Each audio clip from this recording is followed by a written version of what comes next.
Welcome back to Yang Daily. I'll be your host, Alex Cheney, bringing you all the Yang news you need to live your life right. Still trying to catch up from the earlier delays. Ideally, this would have been in yesterday's episode, but today is a quick blast about the new agreement from the Democrats on the reconciliation bill, which they are trying to push through this week. There's some more to say about it that we'll leave for tomorrow when we should be caught up on our normal schedule. Well, let's get to it. Quick shout out to our Tier 3 patrons, Shay Meehan and Nathan Stankowski, as well as all our other patrons. You keep us all informed and engaged. If any of you out there want to join these advocates of humanity first and independent journalism, head on over to patreon.com/YangDaily. It would only take a couple of bucks a month from each listener to keep this podcast and community going and growing into the future. Now on to the news. The big story today is the new proposed reconciliation bill from Democrats, which they seem to want to move forward with quickly.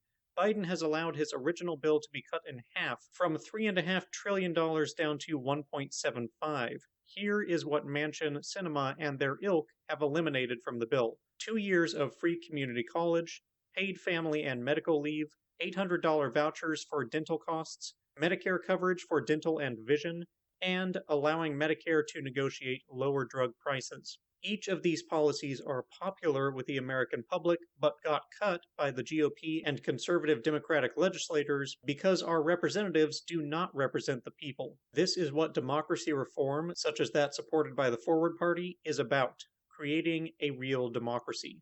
That said, what is left in the bill? Increasing Pell Grants by $500 for low-income college students, increasing subsidies for historically black colleges and universities, tribal colleges, and job training programs, $90 billion in subsidies for locally led projects, violence intervention, maternal health, pandemic preparedness, and supply chain stabilization, $150 billion in subsidies for 1 million new affordable houses and rental assistance, a subsidy to cap childcare costs for low-income families at 7% of earned income, $600 billion in clean energy credits, subsidies for free universal preschool for 3 and 4-year-olds, tax credits for ACA premiums for as many as 4 million uninsured Americans, a subsidy to reduce Affordable Care Act premiums by $600 per year per person, expanding home-based services in Medicare and reducing care backlogs for seniors and the disabled, increasing benefits for caregivers, adding hearing to Medicare coverage, and permanent refundability of the expanded child tax credit, but only a 1-year extension of the rest of the expanded CTC.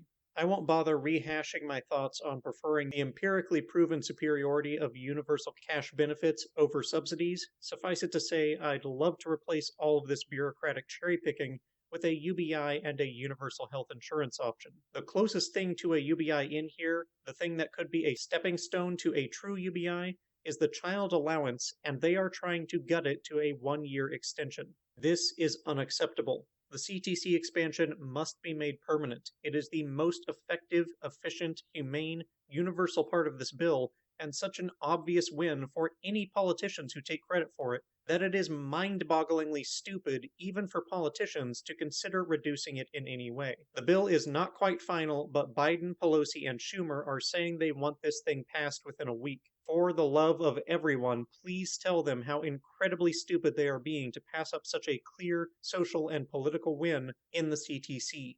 All of this is in a thread in the links, where you can also find all the contact information you need. It was pretty out of date and messy, so I did update it. Please use it. And that'll do it for today's Yang Daily. Bookmark and share the reconciliation thread. Flood Congress with calls, tweets, faxes, and letters using the easy volunteer contacts below. If you need help, consult the Income Movement Aid Database, the Mission Asset Fund, or United Way. And don't forget to Yang Daily.